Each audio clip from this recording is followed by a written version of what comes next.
Iya, suasana kamarnya tuh jadi kayak warna merah darah gitu.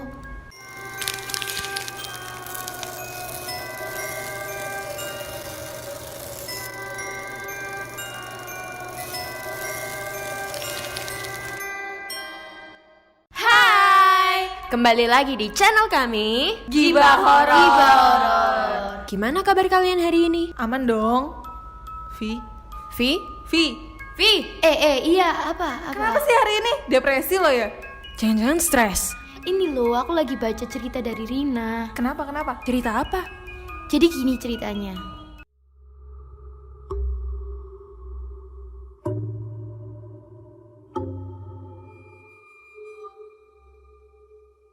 Cerita kali ini adalah kejadian yang dialami oleh Rina saat dia berumur 14 tahun.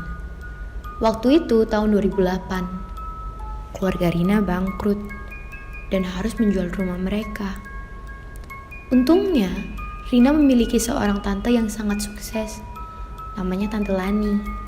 Tante Lani memiliki beberapa aset rumah dan saat mengetahui keadaan keluarga Rina, beliau langsung menawarkan rumahnya yang sudah tidak dia gunakan sejak suaminya, Om Ros, meninggal 8 tahun lalu.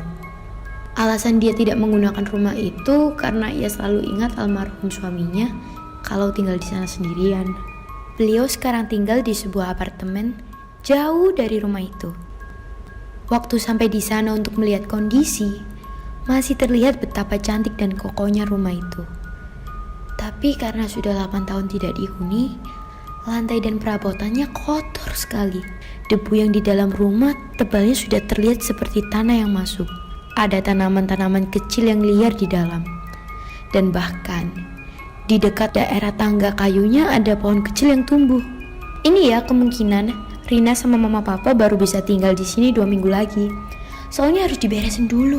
Lihat tuh, kotor banget tempat ini, kata Tante Lani sambil mencolek debu tebal yang menempel di railing tangga. Nanti kasih tahu mama papa ya. 2 minggu setelah itu, keluarga Rina memindahkan barang-barang mereka ke rumah itu. Kamar di rumah itu ada 4, 3 di lantai 2, 1 di lantai 1. Rina memilih untuk tidur di kamar sebelah tangga lantai 2, yang dulu merupakan kamar Tante Rina, juga mendiang Om Ros. Lalu orang tua Rina di lantai 1. Sampai suatu malam, orang tua Rina pergi untuk menghadiri undangan makan malam teman papa Rina. Rina membuka kamarnya.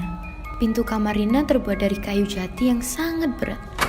Dan engselnya yang tua membuat pintu itu susah untuk bergerak. Kamar Rina ini bisa dibilang lumayan tertutup. Hanya ada satu ventilasi udara di tembok tepat samping kasur Rina. Beberapa menit kemudian, angin kencang masuk. Tiba-tiba, pintu kamar Rina menutup sendiri. Rina keheranan karena dia tahu banget betapa berat dan susahnya pintu itu digerakkan. Dan dia juga yakin angin sekencang apapun gak bisa nutup pintu itu dengan sendirinya.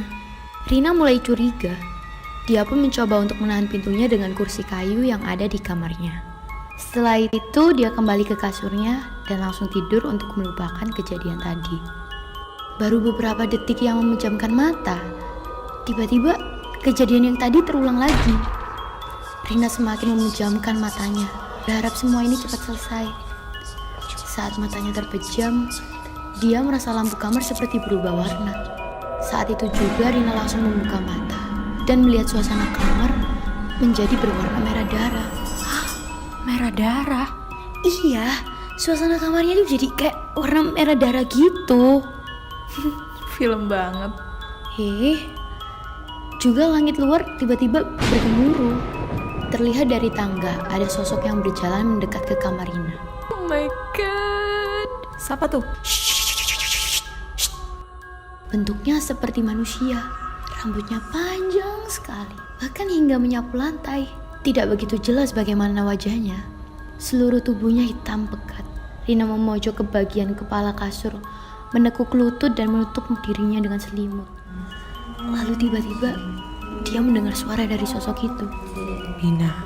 Dengan suara rendah nyaris tidak terdengar karena menyatu dengan suara gemuruh di luar sana. Rina. Rina semakin kalut. Lalu tiba-tiba suara tadi terganti dengan suara yang lebih lembut. Rina, dia mengenali suara ini. Tante Lani? Rina memberanikan diri ngebuka selimutnya. Dia melihat Tante Lani duduk di ujung tempat tidurnya. Ini beneran Tante? Iya Rin, ini Tante. Kamu kenapa kok mukanya begitu? Kayak ketemu hantu aja. Iya Tante, Rina tadi mimpi buruk. Oh ya udah. Tante di sini mau pamit dulu ya Rin. Mau pulang. Loh, Tante kok udah pulang aja? Kapan datangnya? Iya, Tante sudah lama di sini. Mau pulang sekarang. Kamu jaga rumah ya Rin. Baik Tante. Ya udah kamu tidur aja. Tante pulang sendiri. Tante Lani berdiri dan berjalan ke pintu. Waktu mulai menuruni tangga, Tante melambaikan tangannya. Tapi tiba-tiba wajah Tante terlihat sedih. Tante kenapa? Tanya Rina. Gak apa-apa Rin. Tante pulang dulu ya. Baru beberapa detik setelah Tante Lani turun, telepon rumah berdering. Halo? Halo Rin? Suara mama seperti panik. Halo ma, kenapa? Rin, kamu sekarang siap-siap ya. Kita mau ke rumah sakit. Tante Lani meninggal. Hah? Tante Lani meninggal? Kan Tante Lani masih di bawah, Ma. Hah? Tante Lani meninggal, Rin. Bunuh diri di apartemennya. Kok bisa di rumah? Udah kamu sekarang siap-siap aja. Papa mama udah deket nih. Rina dengan badan yang sudah lemas menutup telepon dan keluar kamar. Dari atas, terlihat Tante Lani yang berjalan keluar rumah sambil menggandeng tangan seorang pria. Ternyata itu Om Ros. Om Ros yang 8 tahun lalu meninggal karena bunuh diri. Lalu pelan-pelan Tante Lani menengok ke arah Rina. Dan kalian tahu Rek, mukanya Tante Lani udah hancur, penuh dengan darah dan luka. Pokoknya mukanya udah gak bentuk wajah. Jadi Rina sendiri gak bisa bedain mana hidung, mana mata, mana mulut. Sehancur itu. Serem banget, sumpah. Berisik deh, Cak. Badan Rina kaku, terpaku, gak bisa gerak, gak bisa teriak, gak bisa apa-apa dia. Dia cuma bisa ngelihat mereka berdua berjalan pergi. Did you get the goosebumps? Nah guys, gitu ceritanya. Aku speechless banget sih. Kira-kira kenapa ya Tante Lani sampai kayak gitu? Kalau menurutku sih Tante Lani itu lagi kesepian aja, lagi kangen sama Om Ros. Udah 8 tahun coy ditinggal sendirian. Jadi kayaknya dia depresi dan akhirnya bunuh diri itu. Bisa jadi sih, Vi. Nah, makanya guys, kita tuh harus lebih aware dengan orang-orang sekitar kita. Soalnya mental illness gini tuh bahaya loh.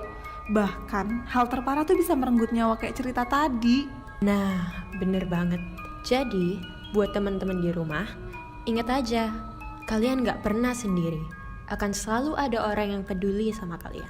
Anyways, komen di bawah menurut kalian gimana. Jangan lupa buat like, share, and subscribe. And See you on the next video!